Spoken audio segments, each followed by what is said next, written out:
Сая бас их сонирхолтой үнцэг хэллээ. Залуучуудыг эрсдэлтэй гэж хараад идэг гэдэг тийм. Маш сайн мэдрэмжтэй байсан. Уг нь ингээд бас Монгол компаниуд төвшөөрийн өөрсдөө үйл ажиллагаа өнгийгээ тавих юм бол ногоо юм зөндөө хийгээд байгаа. Тэрийгэ тайлбарлаж өгөө ч юм уу. Эсвэл тэрийг ногоо гэдгийг мэдээгүй. Ер нь бол залуу байгаа, туршлага бага байгаа.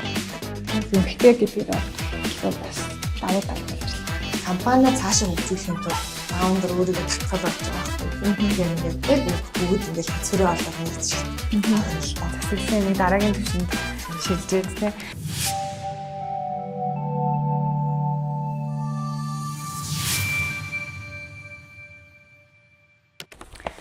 За бүгдээрээ сайн байцгаана уу Лимончуудаа. За Lemon Press Special цуврал буюу Европын зэргийн Мосголт хөгжлийн банктай хамтран бэлтгэж байгаа цувралын шинэ дугаар та бүхэнд хүрэхэд бэлэн боллоо.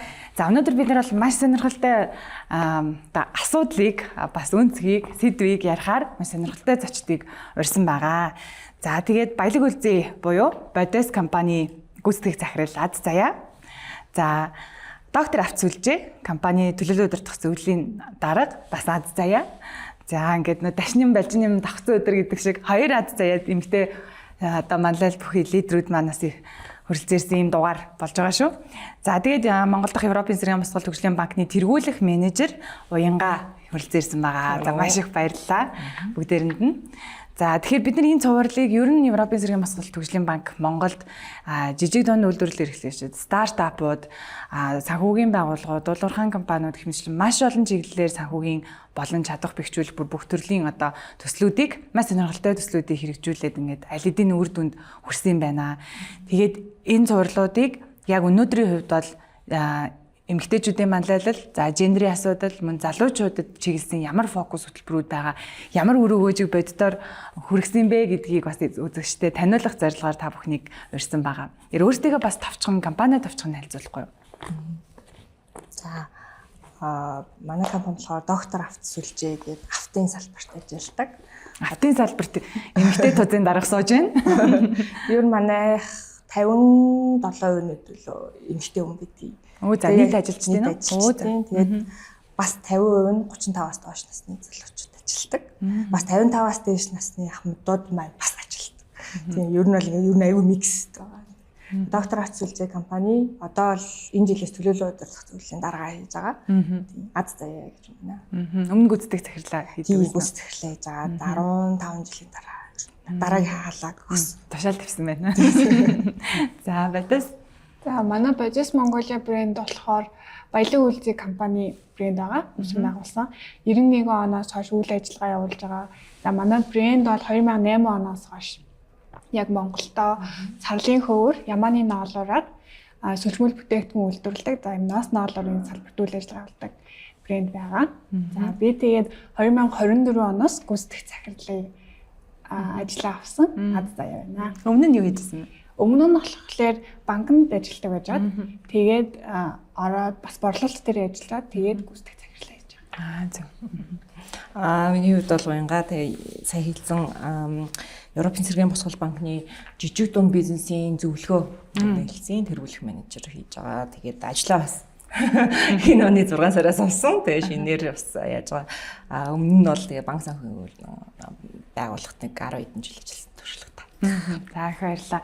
Тэгээ бид нар өнөөдөр цуглаа сууж байгаа гол шалтгаан бол харахгүй Европын зэргийн Мосголт хөгжлийн банк эмэгтэйчүүдэд, залуучуудад яг ямар хөтөлбөр хэрэгжүүлсэн юм бэ гэдэг дээр те үр дүнгээ ярилцгаад одоо бусдаа бас үлгэр жишээ туршлагуудаа хаваалцах гад ирсэн. Яг та хөтөлбөрөө бас товчхон хэлцүүлэхгүй юу? За тэгээ ер нь бол Европын зэргийн Мосголтын зүгээс бол эмэгтэй олон залуучуудын оролцоог бол дэмжиж ажилладаг. Энэ бол стратегийн бодлогынх нь нэг томоохон хэсэг гэдэг. Тэгээ 2021 оноос буюу 2025 оны ингээд буюу 4 жилийн урт хугацааны стратегийн бодлогоо батлаад энэ болсон баталгаажсан одоо бодлогынхаа дагуу үйл ажиллагаадаа одоо 30 гаруй улсуудаа ингээд адил тэгш байдлаар хэрэгжүүлээд явдаг. Монгол улс маань ер нь бол Төв Азийн бүстэй хуваалагдаад нэг 6 Central Asia Монгол гэх буюу Төв Азийн бол Монгол гэсэн бүс нутагтай хуваалагдаад явдаг. За тэгээд энэнийхэн дагуу яагаад ер нь Европын сэргээл манай банк маань те яагаад эмэгтэй хүмүүс те дээрээс нь залуучуудыг ингээд нийгэмд оролцоог нь тэгш байх гээд хангаад идэм бэ гэхээр эн чинь нөгөө нийгмийн талаас ч зүг болохоос гадна эдийн засгийн өсөлт маш өндөр хэмжээгээр нөлөө оруулдаг. Одоо ингэж байгаа байхгүй юу? Өнгөрсөн жилд одоо ингээд хийсэн одоо энэ 4 жилийнхаа нөгөө бодлогыг боловсруулахдаа бид нар нэг судалгаа хийгээд үзсэн чинь одоо 2025 он гэхэд шүү дээ одоо манай бүс нутгуудаар бүх 30 улсуудаар эмэгтэй хүмүүс ингээд нийгмийн оролцоонд тэгш байдлаар одоо оролцоод эхлэх юм бол нийт 450 сая тэрбум долларын нэмэлт одоо одоо өсөлт эдийн засгийн өсөлт гарах боломжтой гэж ярьж байгаа. За зөвхөн Монгол улсад гэхэд одоо эмэгтэй бизнес эрхлэгчдийг одоо дэмжих юм бол нийтдээ бол одоо санхүүжилтийн одоо шаардлага гэх юм уу 195 сая еврогийн бас дүн байна гэж одоо судалгаагаар баталгаажсан байгаа. Тэгэхээр энэ чинь зөвхөн эмэгтэй бизнес биш Монголын эдийн засгийн өсөлтөд оруулах те бизнесийн үйл ажиллагаанд хэрэгтэй санхүүжилт байгаа байхгүй юу?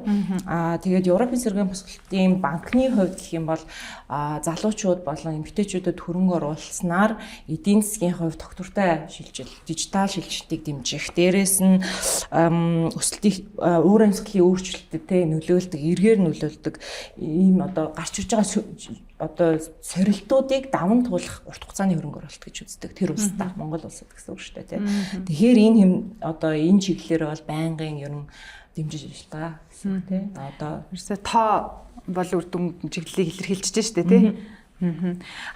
Та бүхний хувьд Европын цэргийн босгол хөгжлийн банктай яаж хамтарч ажиллав? Ямар хөтөлбөр дээр нь хамтарч ажиллав? Хэдийн хугацаанд ямар чиглэлүүдээр гэх мэт мэдээлэлээс авалцахгүй.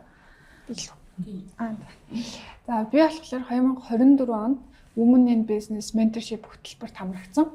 За тэгээ энэ хөтөлбөрийн хүрээнд доктор Сүлжээгийнхаа заяа ментортойгоо танилцаад тэгээ одоо бид хоёрын mentorship хөтөлбөр 1 жилийн хугацаатай дууссан ч гэсэн бид хоёр өөрсдөө холбогдоод үргэлжлүүлээд явж байгаа.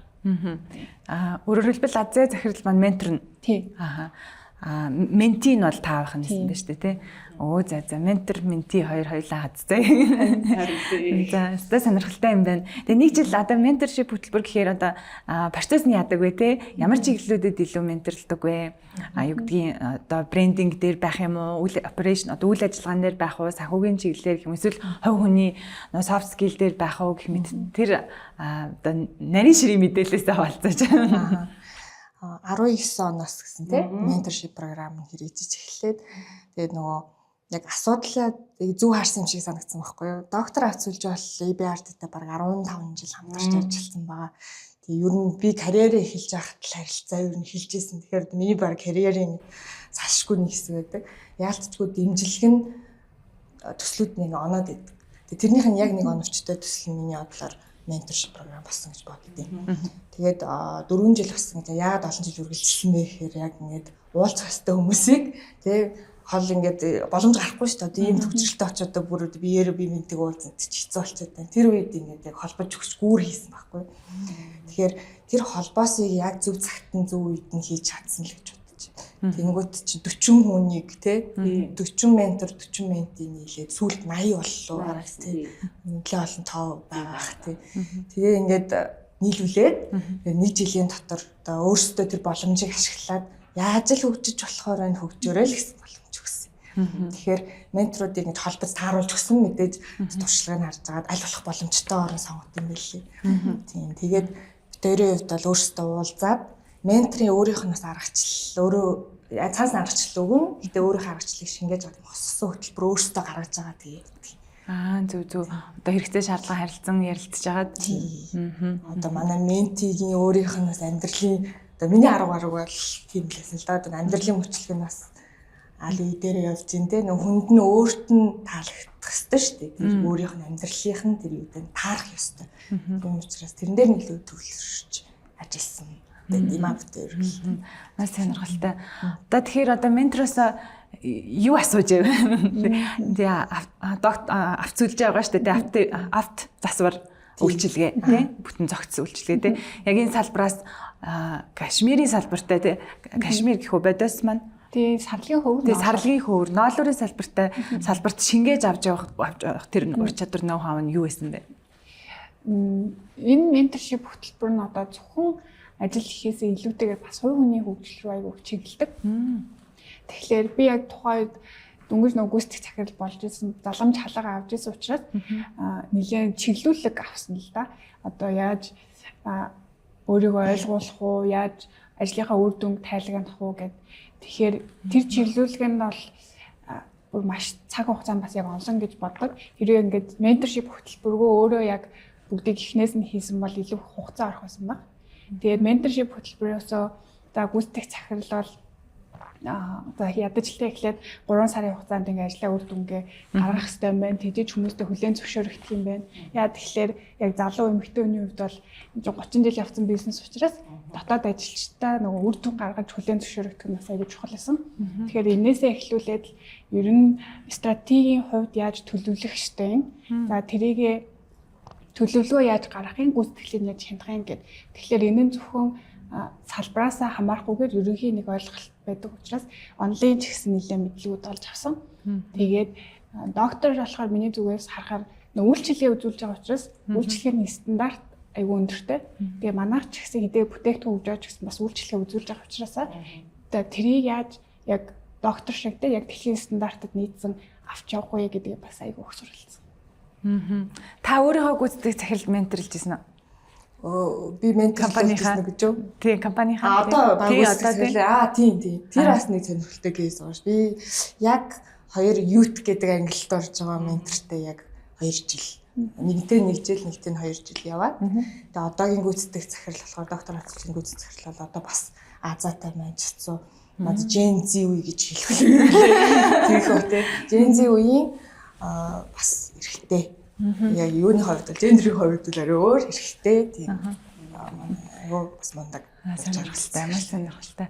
Одоо яагаад яг менторшип хөтөлбөрийг эмэгтэйчүүдэд зориулж одоо хийвэ те? Ер нь яг эмэгтэй гэхээр ямар барьер гэх юм уу те? Ямар саад бэрхшээл тулгараад идгийн шийдвэр гаргалтууд дээр гэдэг юм уу? Эсвэл одоо янз бүрийн өгөгдлийн хувьд те? Юу байдаг болохоор яг энэ талыг илүү чухалчдаг вэ? За ерөнхийдөө бол одоо сая хэлсэн Европын сэргээн босолтын банкнд бол жижиг дунд бизнесүүдийг бүгдээрээ ер нь бойжуулах буюу санхүүжилтөд олгоод дээрээс нь чадхын цайжуулах те бойжуулах те санхүүжилт тогтсон туслахаар ер нь урт хугацааны түншлэл болоод нэлээд олон жил одоо доктор авчантай гэж 15 жил явсан те анх ингээд франчайзинг хийдэл хүртэн те одоо ийм том болтнод ингээд бойжуулаад явж байна. Модестэй бас ингээд одоо зөвлөхийн үйлчлэгээ өгөө те ингээд явж байгаа. Тэгэхээр ерөнхийдөө яагаад ингээд залуучууд, эмэгтэйчүүд гээл ингээл одоо ингээл зарим хүмүүс гэдэг байхгүй Монголд одоо ингээл Монголд эрэгтэй хүмүүс баг ингээд одоо тэг боломжууд нь хэцүү байхад дандаа л эмэгтэйхийн гадны санхүүжийнхын хөгжлийн байгууллагууд гээл тэгдэг байхгүй эмэгтэйчүүд эрх зөрчигдөд ингээл тийм баг одоо сүүлийн нэг тийм тэгш байдал нь хангагдахгүй Монголд хит ингээд байна гэдэг. Яг нь Монгол улс бол яг одоо Азийн төвшөндөө гэх юм бол одоо бус улсуудтайгаа одоо харьцуулах юм хөгжингөө орлонд бол эмэгтэйчүүдийн мэдлэгийн хувь бол өндөр тий өндөр юутай дээрэс нь тэгш байдал нь бас яг хуу нийгмийн хандлагын хувьд бол бас дээгүр. Гэхдээ яг л ингээд нөгөө нэг одоо судалгаа хийгээд үзэхээр яалтчгүй одоо тэгш бус байна мэдэгдээд байдаг байхгүй юу? Одоо миний санахаар ингэж нүүби нөгөө хандлагын судалгаа гэж үүдээ 2021 онд хийсэн гэж байгаа байхгүй юу? Тэгээд тэргээр ямар хуу судалгаа хийсэн бэ гэсэн чинь за ингээд ажлын байр ингээд хомсдоо тий ингээд одоо байхгүй болоод тэрвэл одоо тэрэн дээр эрэгтэй хүн илүү даваа байх хэрэгтэй гэсэн дээр одоо нийт сануулга асуулганд хариулт өгсөн 47% эрэгтэй. Дээрээс нь 48% эмэгтэй энэ дээр санал нийлж байна. Ажлын мэр хомсдоо гэх юм бол эрэгтэй хүн илүү даваа эрэгтэйгээр ажиллаа их ёстой гэж байгаа байхгүй юу? Одоо тийм хандлагатай шин гэсэн үг. За тэгээд яагаад ингэж одоо менторинг чиг юм уу иймэрхүү хөтөлбөрүүд явуулт юм бэ гэхээр за бид нар ингээд судалгаа хийгээл 30 орнд үйл ажиллагаа явуулж байгаа бүгд нэг ингээд хийгээд үзэнгүүт ямархуу байдлаар гарч ирэхээ за эмэгтэй Монголд ялангуяа тийм Монгол эмэгтэй хүмүүс одоо бизнес эрхлээ жижиг дундуудын Монголд одоо үйл ажиллагаа явуулж байгаа нийт жижиг дунд бизнесүүдийн аль бис эрхнэр нь 67% эмэгтэй хүмүүс одоо эзэмшдэг гэсэн судалгаа байгаа тийм тэгэнгүүт тэндээс яадаг вэ гэхээр санхүүжилт авах гэдэг одоо энэ чинь нэгэн л бизнес эрхэлж байгаа тэгээс ашиг олъё гэдэг тэнгууд банк дээр очингууд ямар проблем үүсдэг вэ гэхээр банк санхүүгийн байгууллагууд барьцаа өргөдөгдөг. Тэгэнгүүт барьцаа өрөнгө нь Монголд бас хэцүү шттэ. Одоо миний хувьд бол би яхахтаа хүн. Тэгэнгүүт манай аав ээжнэр бол үүдэл хөрөнгөө үүдээ өвлөлсөн тийм.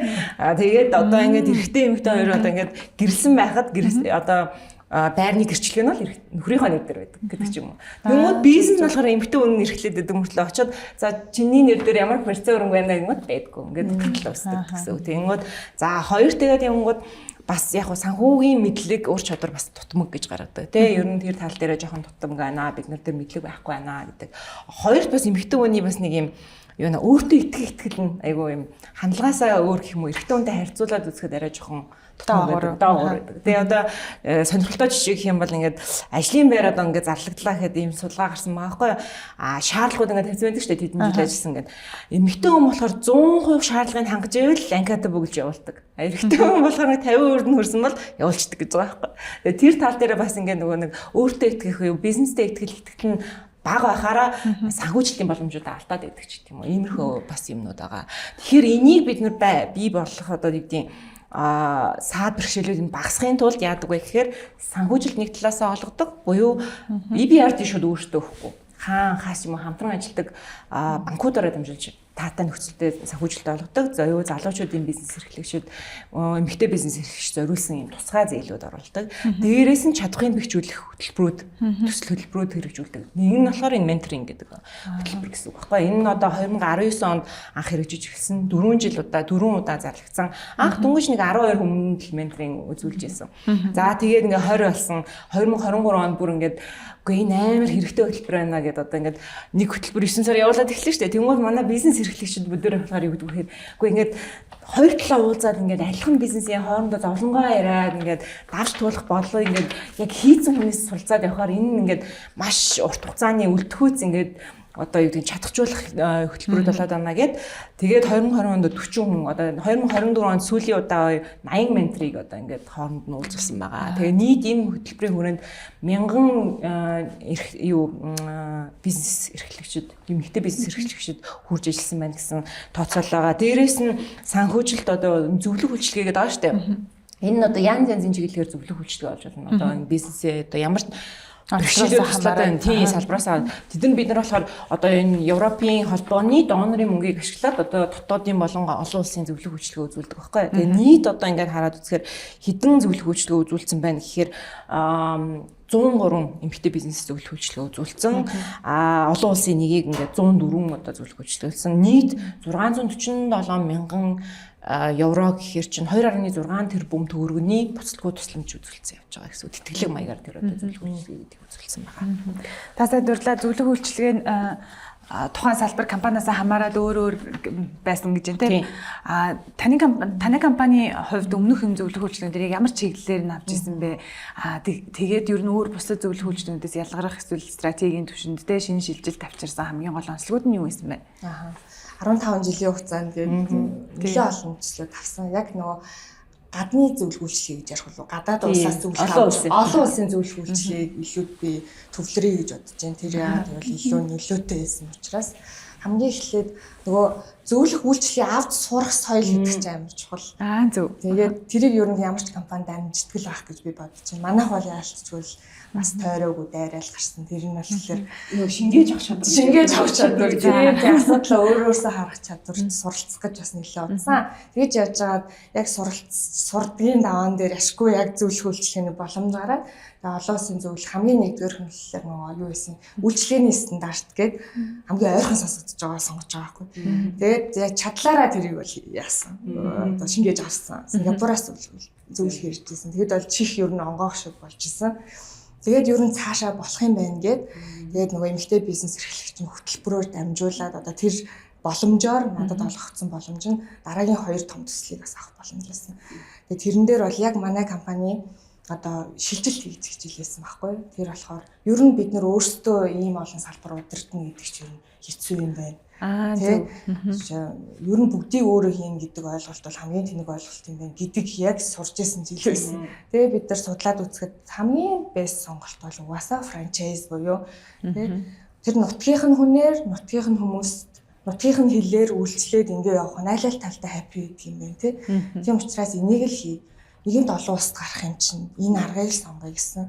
Тэгээ манай EBRD-ийн энийг бол би ямар ч байсан хилээд үзье гэдгийг яваар хэлж байгаа шүү дээ. Тэгээд бол маш сайн хүлээж авсан. Эмэгтэй хүн тэгээд дээрэс нь Монголд анх удаа Монголын компани франчайз гадагшаа гаргаж байгаа төслийг бүр пайлот төсөл болгоод анх дахь төсөл болгоод дэмжиж гэсэн байхгүй. Тэгэхэд нь бол үнэхээр чин сэтгэлээсээ баярлсан. Тэгээд бид нар хамгийн франчайз үүсэл хөгжил нь хэлсэн гэж үзэж байгаа Америкаас нь зөвлөгийг аваад нэлээд олон судалж байгаа Америкаас нь зөвлөгийг аваад тэгээд франчайзыг анх Монголд удаа Монгол улсад хийж исэн. Тэгээд тэрнээс хойш одоо 7 жил болж байна. Тэгээд бүх салбараа юм франчайзлж чадсан гэж. Чадсан одоо анхны Монгол компани болж байгаа байхгүй. Тэгээд 3 дахь төсөл болохоор манай автоматжуулалтын төсөл байсан. Бас засаглалын төслөө зөндөө олон юм хийсэн. Тэгээд ямар ч гэсэн нөгөө дандаа авах биш тий. Бид нар өгөх ёстой шүү дээ тий. Өгж авч ээж эн чинь бизнес доктортой явна.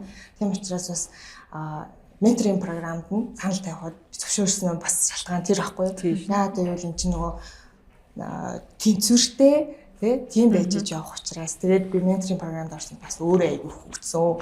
Тэгээд их манай компаниас их сайхан нөлөөсөн баг л гэж бодсон. Гэтэ та ч одоо бас Төв Аз руу гарсан шүү дээ франчайзаараа тий. Зөвхөн Монголоос биш тий. Төв Аз руу хаашаа гарсан бэ? Би тэд 12 оноос бүр өөртөө яваад нэлээд олон судлаад 18 он гэж зорилт тавьлаад болохгүй.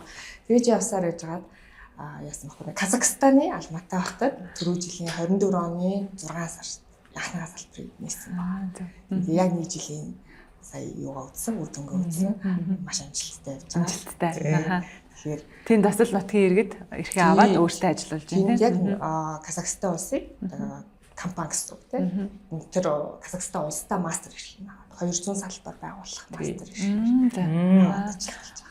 Багцын гэрээ эзэн одоо тийм бид ч болохоор ингэдэг шүү дээ. Одоо Солонгосын CEO орж ирэл бид нар л өөрсдөө франчайзи болол тийм Монгол компани хэрэгжүүлэл дотоодоо тэдний ирэх аваад эрхийн авангууд төлбөрөө төлөөл ингээд явж байгаа. Тэнгүүд Монгол улсын бас үйлчлэгээ ингээд гадагшаа гарч эхэлж байгаа. Тэнгүүд тэндээсээ одоо долларын их үсэр орж ирж шүү дээ. Гарнаасаа тийм. Сервис индустрийн экспортлогч болсон байна гэсэн үг тийм. Гайхамшигтай. Бодисын тухайд зөвлөгөө үйлчилгээнд дээр нь хамтарч ажиллаж байв. Тэгсэн манайх байгууллагын нийгэм засаглалын зөвлөгөө үйлчилгээ авсан. Тэгээд тэн дээрээ ер нь манай өөрөө үүсгэн байгуулагч аав маань үлжи байдж ав гэдэг хүмүүдэг Баянговоос гаралтай. Тэгэхээр өөрөө малчтайгаа маш дотно. Тэгээд эргээд малчтайгаа ноос ноолорыг авч байгаа учраас дандаа оо сайн дурын тий үйл ажиллагаанууд явуулдаг малчтайгаа ойрхон байдаг. Одоо үйл болохоор тижээлийн тусалцдаг ч юм уу тий. Тэгээд за ингээд нэлээд олон байгаль орчиндөө чиглэсэн үйл ажиллагаа хийж байгаа юм чинь энийгээ яг зөв тайлгнадаг болын системтэйгээр бас юу яадаг бол бүртгэдэг болоо гэдэг. Тэгээд бид хэдийн зөвлөх үйлчлэг гарсан. Тайлгнал илүү стратеги гаргах уу эсвэл тайлгнал талаа. Зөв. Тийм ер нь ногооны чинь бид нар бас маш одоо Европ одоо манай банк л ногоон чиглэлийг бол бүрэн хэмжээнд дэмждэг. Тэгээ зөвхөн залуу эмэгтэйч гэхгүй ер нь ногоон төслийн одоо ногоон чадамжаа ч юм уу ногоон шилжилтийг хий гэсэн бүх байгууллагууд бол дэмжихэд боломжтой жижиг дунд байгууллагуудыг.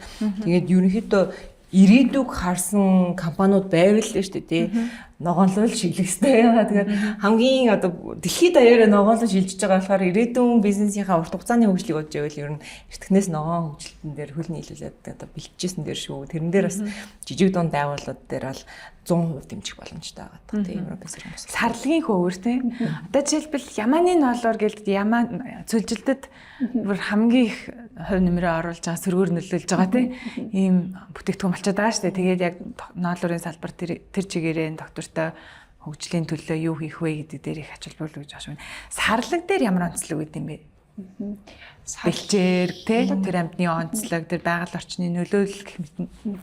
Яг нь сарлагч нь өөрөө том биетэй амьтан болохоор яманаас илүү яг нөлөөлөлтэй гэж гардаг юм бэл яг зөвхөн яг нэг ширхэг амьтнаар нь аваад үзэх юм бол гэхдээ сарлагын тоо толгой бол маш цөөхөн.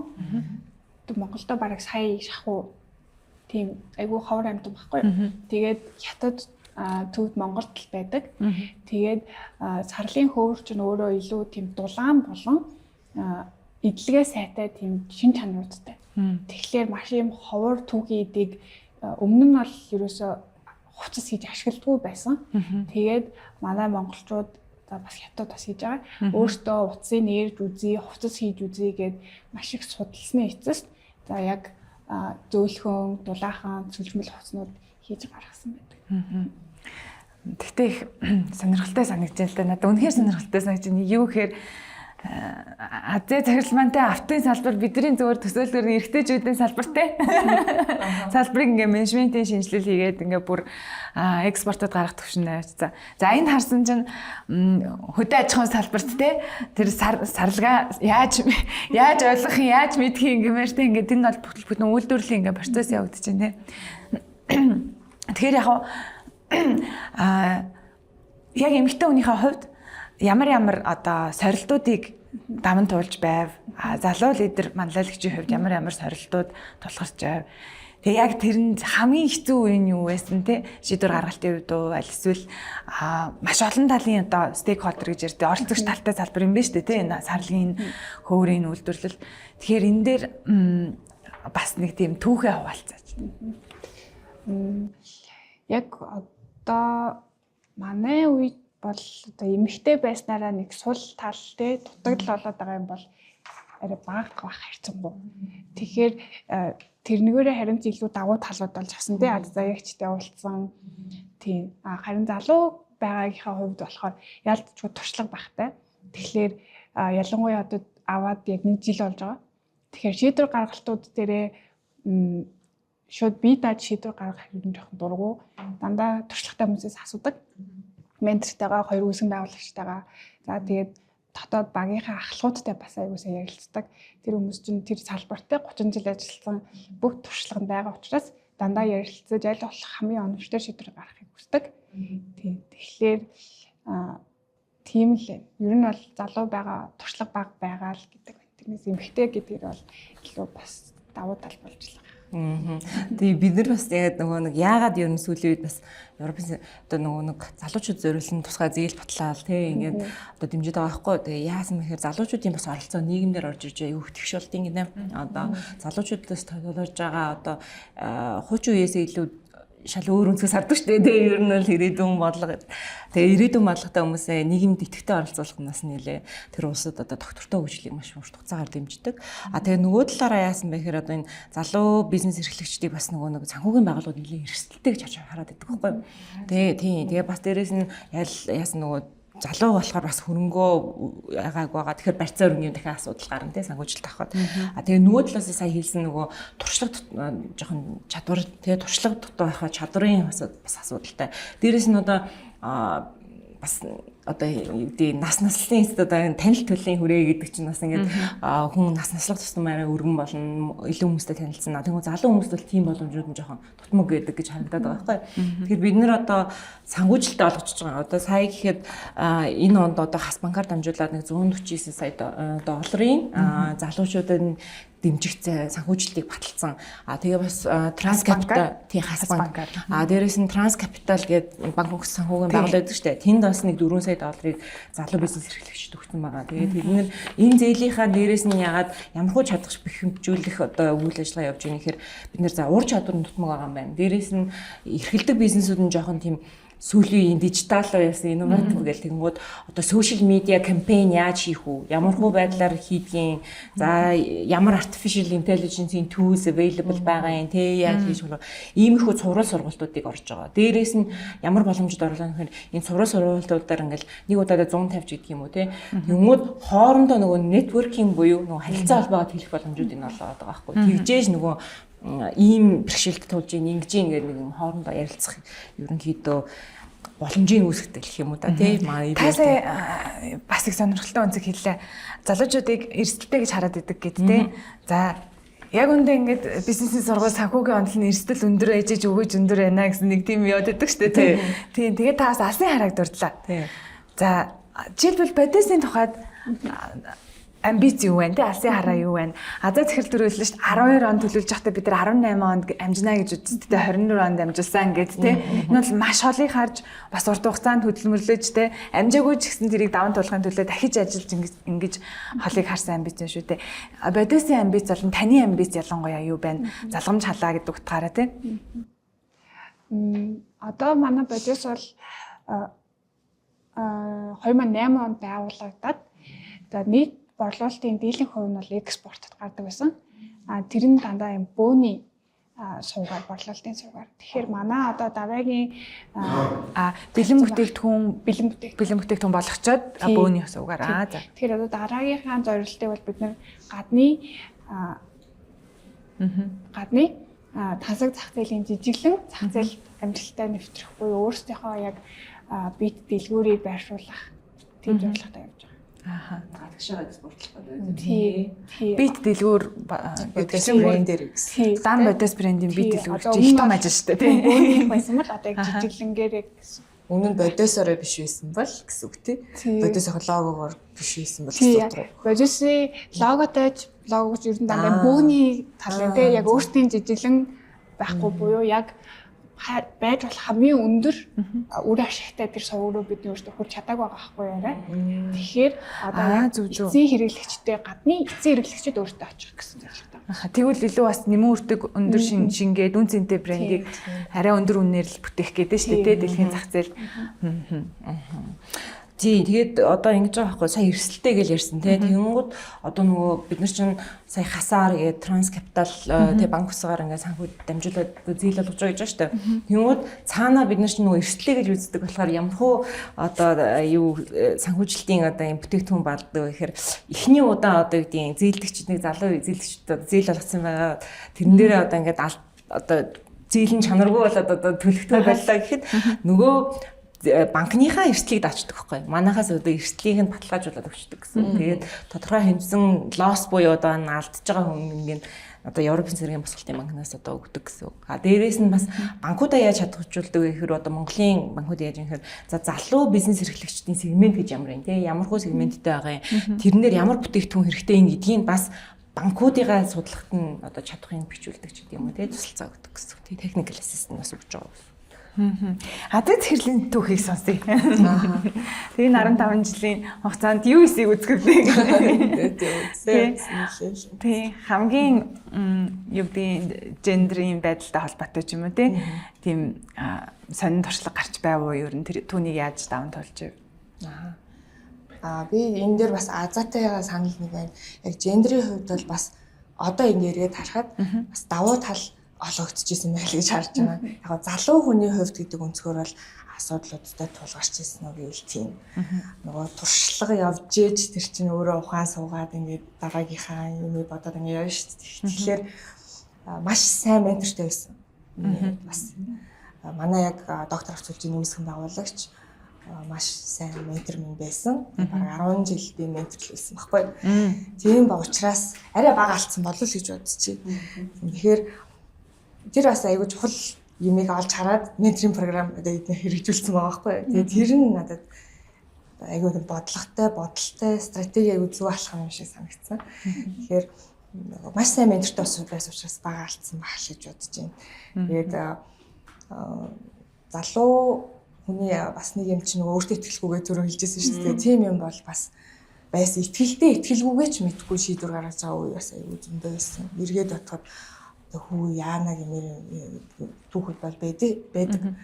Гэтэ яг сайн баг бас аюул чухал.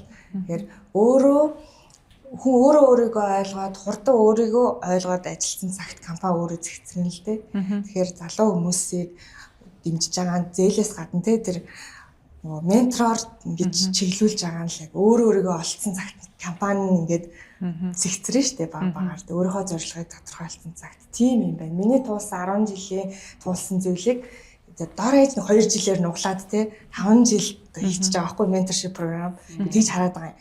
Тэгэхээр арай жоохон би удаан туулсан болов. Миний ментор сайн байсан тул та бас арай гайгүй багт байсан. Одоо бол бас Youth in Business гэдэг програм бол маш олон үр дүн үзүүлэх байхаа гэж итгэж байна.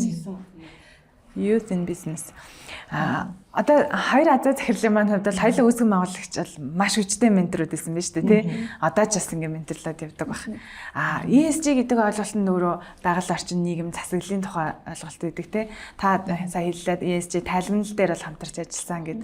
Одоо засаглалын хувьд юу гэдэг одоо үүсгэн байгуулагч гүйцэтгэх захирал тий тузын төлөөлөл за тэр гүйцэтгэх удирдлага нь ямар төвшөнд явах вэ тэр шийдвэр гаргалтууд хаана явах вэ гэх мэтчлэн тий хоолны ширээний ард явж гин үү тузын хурлынхаа ширээний ард явж гин үү гэх мэтчлэн энэ зааг ялгааг ер нь одоо бас л нэг өөрийнхөө арга барилд нийцүүлж өөрчлөлт явж байгаа бах те залуу өдөртөгчийн хувьд энийг ер нь энэ засаглалыг ер нь яаж зохицуулж гин яаж манлайлж гин. Ер нь бол яг за үйл ажиллагааны өдөр тутмын шинжтэй процессын шинжтэй шийдвэр гаргалтыг бол өдөр болгондоо өөрөө гаргаж явж байгаа. Харин стратеги урт хугацааны шийдвэр гаргалтыг бол яг хоёр үүсгэн байгуулагчтайгаа бол ярилцаад гаргадаг. Тийм. Тэгээд тэр хоёр хүн маань бол айгүй тийм одоо юу гэх юм тайван хүмүүс гэх юм уу? Яг тийм ажил хэргийн тийм ширээний ард суугаад тэгж ярьдаг хүмүүс бол нэг биш. Тэгэхээр тэр хоёрын өөрсдийнх нь арга барил тааруулаад аль цаг зав байгаа үед нь барьж аваад тэгээ ийм асуудал ярилцах чинь тэгээ надад цаг гаргачих гэж байгаа л авцуудаг та. Яаж шийдвэр гаргалтаа нөгөө зөвшөөрөл авъя гэдэг нь одоо пич хийж гэн те ятгаж гэн гэх юм тэр түүнийг яаж илэрхийлж гэн те ямар менежментийн арга ухаан ашиглаж гэн хилцээрийн ширээний харт яаж сууж гэн ер нь айгүй их бэлдэн яг тайлгнаж байгаа юм аа тэгээд ямар хуу асуулт орж ирэх бол гэдэг бүгд нь л бэлдэж байгаа л ордог. Тийм тэгээд тэр хоёр маань ч гэсэн ер нь асны хувьд ч гэсэн ер нь айгүй залуугаан. Тэгээд ийм шинэлэг санаануудыг хүлээж авахтаа бас айгүй тийм нээлттэй. Тэгэхээр бол харьцангуй гайгүй. Та компани дотроо залуучуудаа яаж дэмжиж байна? Гоо тэгэл ер нь нөгөө бид бүр бонд гэдэг энэ ойлголт гарч ирэхээс өмнө масаал бондтой л ажилладаг байсан юм билий. Зэрэг азаа бид хоёулаа ер нь ярьжсэн компанид заавал тайлгнахгүй ч гэсэн бидний үндсэн зарчим философи энэ компани 20-30 жил явна гэдэг чинь тодорхой хэмжээний хүмүүс итгэл хүлээсэн гэхээр анханасаа суур зарчмууд зөв байсан байгаа байхгүй. Тийм учраас нэг тийм одоо юу бодлогоор ингээ хийж исэн юм бол ховор юм байлээ. Гэтэ нөгөө бид манай зорилго бол докторийн зорилго ч 2000 бид нар 27 он гэхэд IPO хийх зорилготой байхгүй. Тэгэхээр тийм учраас энэ чинь хуулаараа шаардлагаараа бид нар чинь бүгд тэрийгэ бичиж ингэж яг системээр хүнд ойлгохдох үс хэлэх хэрэгтэй болсон. Тэр тийм шаардлагаар л одоо яг нэг юм бүтлбэр маягаар гэх юм уу тий хийж байгаа. Одоо жишээл манай одоо удирдах байгаа нөгөө залуу захирал гэдэг байгаа ш доктор асуулж байгаа чин зориг гэж захирал маань болохоор өөрөө нэг том төсөл хийж болдгийг нь харуулсны дараа одоо гүйцэтгэх захирал боломж гэдэг юм уу тийм өв залгамжлалын бодлого байгаа байхгүй. Тэгэхээр тийм маягаар дэмжинэхээс илүү юм бараг челленж сорилт чинь дэмжлэг шүү дээ. Менторшип гэдэг бол ер нь тэгэл алтан гац зодтой л адилхан шүү дээ. Чиглүүлнэ, сорин, дэмжин, гараас нь хөтлөөд алах бол одоо байл биш гэж бодож байна. Тийм. Итгэл өгөх те түрүүний хэлсэн итгэл өгөх гэдэг. Тэргийг л хийдэг. Надад бол тэгж бодогдоод идэв ш та нэг гэдэг. Ер нь яг ингээд governance буюу bonds гэж яриад байгаа шүү дээ. Тэр нь яг ингээд бизнесийн өсөлтийн үеийн ингээд нөгөө бизнесийн явцаар яалтчгүй ингээд одоо бол энэ чинь аргагүй шүү дээ. Нийхэн бол одоохондоо тэр төвшөнд хүрэх одоо юу гэдгийг тузын яа ингээд ширээний ард суугаад явах шаардлагатай. Бизнес арай тэр хэмжээнд төсөлтөөр хүрээгүй байна тий. Бизнесийн үйл ажиллагаа тэлээд өсөөд ирэх тусам тэр нь ингээд цаанаас шаардлагаараа за ингээд диктатор болох хэрэгтэй энэ одоо ингээд яг ингээд юу суурилсан цаг дээрээ тодорхой өдөр яг зүмөр уулзалтаа игээд тавлахгүй бол боломжгүй болчиход байна. Хин нүгийн завгүй болоод байна. Ажлын шаардлага ихсээд байна ч гэдэг юм.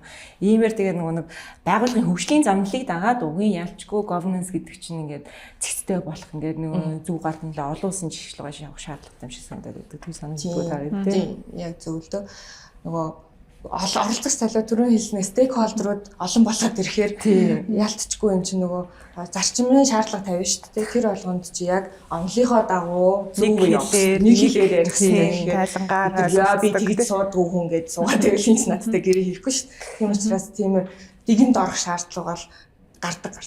Тэгээд тэгэл ялтчгүй компани цаашаа хөгжүүлэхийн тулд фаундер өөрийгөө татгал болж байгаа байхгүй тийм. Тэгэхээр ингээд бүгд ингээд тэнцвэрээ олол нэгдэж орно л доо. Засаглалын нэг дараагийн түвшинд шилжээд тий. Тайлгнал системдээ тодорхой байснаар компаниудад одоо ESG тайлгналтай бонзын тайлгнал үнэн тий. Энэ байснаар компаниудад юу ямар боломж бий болох юм бэ? Ер нь ингэсээр ер нь хөрөнгө оруулалтын итгэл үнэмшил одоо нэмэгдэн. Дээрээс нь нэр хүндэд бас аяг нөлөө үзүүлдэг. Одоо ногоон нар янгууд одоо та нар харсан бол би өчтөрлөхийн нөхөө хөрөнгөний биржээр бид нар хамтарсан ажиллагаа хийгээд яасан чинь одоо хувьцаат компаниуд яагаад ингэж ногоон дээр тайлгнал үүсгээд байгаа. Яагаад заал ингэж тэгээд байгаа ингэ тэнгууд энэ чинь нэг гадагшаага хандсан одоо олон улсын цэцэлээр хөрөнгө оруулалт ингээл яасан Монголоос одоо ингээд тодорхой хэмжээгээр ногоон зээл авъя ч гэсэн бүгдээрээ л яг юм тодорхой стандартын дагуу тайлагнаа тий нөгөө эн чинь бүр одоо дэлхийн нийтийн уур амьсгалын өөрчлөлт гэдэг эдийн зорилготой бүгдээрээ явж байгаа болохоор шилжилт хийгээд болохоор тэрэн дээр нь шаардлагатай байна. За тэгэнгүүт нөгөө талаараа нэр хүнд болчихж байгаа байхгүй. Уг нь ингээд бас Монгол компаниуд дотгошоо нэг өөрсдийнхөө үйл ажиллагаа өнгийгээд харах юм бол ногоо юм зөндөө хийгээд байгаа. Тэрийгэ тайлгнаж чаддгүй ч гэдэм үү. Эсвэл тэрийг ногоон гэдгийг мдээгүй. Тэнгүүд манай зөвлөхүүд ингээд очиод янгууд харангууд та нар чинь шин технологи авцсан юм биш үү тий хуучин чинь уг нь амар хэрчим хүчний хэрэглээдсэн чинь шинийг аваад баг 20-30% хэмнэлт хийцэн байж гэдэг юм. Тэрийг мдээгүй явдаг. Уг нь тэрийг ингээд гадагшаага яах юм бол эн чинь бас маркетингийн нэг чиглэл болоод байгаа хгүй нэр хүндээ өсөх маркетинг өөрсдийнхөө нэр хүндийг татварын зах зээл дээр хоёрт ирээдүйд бол ер нь өсөйд хэлий гаднаас хөрөнгө оруулалт дотор хийж байгаа бол ялчгүй л бонзон тий governance сайжруулалтаа ихтгэл үүсгэх хөрөнгө оруулалтын ихтгэл үүсгэх хамгийн чухал юм да. IPO-гийн гэдэг чи одоо нээлттэй компани болох гэж байна. Тэ олон бүр олон хувьцаа эзэмшигчтэй болох гэж байна. Бүр олон оролцогч талтай болох гэж байна. Яг ямар зорилгоор IPO хийх гэж байна? Ямар санхүүжилттэй, ямар төсөл, ямар одоо нөгөө өргөжүүлэх төлөвлөгөө нь хоёр зорилго байгаа. Тэгээд эхнийх нь бол бид ерөөсөө франчайзинг зорилго бол Монгол улсын зах зээл бага учраас гол зорилго гадагшаа л да. Ялангуяа Төв Аз. Төв Азийн Казахстан, араас нь Узбекистанд бид бүр олон одоо 200 биш 400 500 юуны зах зээл байгаа байхгүй юу франчайз салбарын. Тэгээд араас нь Кыргызстан гэж юм. Тэгэхээр бид нарт зайлшгүй санхүүжилт хэрэгтэй тий. Тэнд одоо өөрсдөө барай айл ингээл хам юм аа ингээ явбал одоо нас хүрхгүй гэдэг шиг болох гэдэг. Тийм учраас бид нар гадагшаага ялангуяа Төв Азийн зах зээл рүү тэлэх зорилгоор хөрөнгө босгох гэж байгаа. Нэгдүгээр одоо хоёрдугаар одоогийн хувьцаа эзэмшигчд буюу одоо фаундерууд тий. Бидний философи бол юм байгаа. Ер нь бизнесмен хүн бол бизнесээс гарч ашиг олдог гэж боддог. Тэгээ яг тэр бизнестэй ингээд атач хийгээд одоо удаан ингээд байх бол тийм зорилго бол байхгүй. Яг тухайн үеийнхэн сайн чадж байгаа хүмүүс өдөртөө цаашаа яваад явбал ёстой гэж боддог. Тийм учраас гарах үедээ гарч чаддаг байх хэвээр. Тэгэхээр хоёрдугаар зорилго нь фаундерууд exit хийх зорилготой. Exit хийх хамгийн зөв арга бол хамгийн бас эрүүл тогтвортой арга бол бас нээлттэй компани, олон нийтийн нээлттэй компани болох гэж харж байгаа. Хин нэгэн хүнд найдаад итгээд үлдээх биш зөв эрүүл засаглалтай экосистемийг бүрдүүлээд дараагийн үедээ үлдээх гэсэн санаа байж болох уу тийм IPO. Таны хувьд одоо бизнес эрхлэгчдэд бас хандаад тийм инновац талдаа, байгаль орчин талдаа тий хамгийн анхаарах магадгүй дэлхийн нийтийн чиг хандлага, санхүүжилтийн чиг хандлага тий Европын зэрэг масгал хөгжлийн бас ирээдүйн чиг хандлагатай уялдуулаад юуг өөрчлөөсөө ямар чиглэлд өөрсдийгөө бэлдээсэй гэж юу н харж байна. Ер нь бол тэгээд зөндөөх чадхаа бихжүүл хийх юм зөндөөх л. Нөгөө ингээд компани болгоноор өөр. Янз одоо ингээд ISO стандарт одоо үйлдвэрлэгчүүл ISO стандарт ч гэдэг юм уу тий.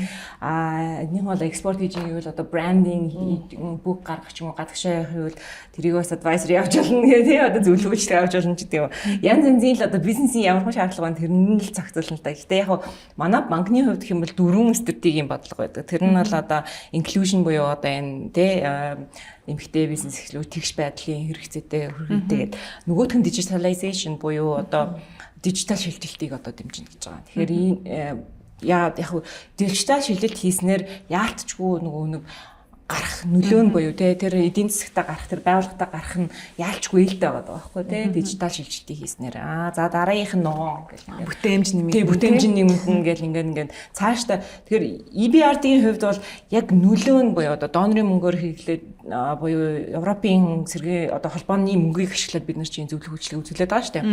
Тэднэр дээр ямар эцсийн байдал ямар одоо энэ холон одоо 2.6 тэрбумын зөвлөгөөчлөг үзүүлээд байна. Бид нарт юу хараад байгаа юм бэхээр заавал эмэгтэйч биш, залууч биш, ер нь бүх жижиг дунд бизнес дээр ямархан нөлөө гаргаж байгаа. Яг бизнес дээр нь ямархан өсөлт гаргаад байна тий.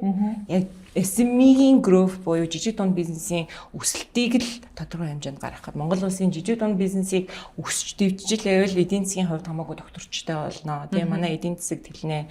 Тэгээ хувийн салбарт бичиж яснаар Монгол улсын ер нь эдийн засаг цаашдаа доктортойгоор өсөлттөөр явна л гэсэн бодлого яваад байгаа. Тэгэхээр өсөлт нь юу вэ? Дээрээс нь өсөлт гаргахын тулд та нарт ямар бэрхшээл гараад байна? Тэр нь одоо дижитал байна уу, ногоон байна уу, эсвэл ISO-гийн стандарт байна уу, хүний нөөцийн бодлого байна уу? Явууч гэсэн хамаагүй тэр хэрэг тэгээд манай шаардлагыг хангажвал одоо тусалж ажиллана л гэсэн бодлого бол байгаа даа. Тэгээ одоо энэ сайн нөгөө экспорт ярьсан шүү дээ сая.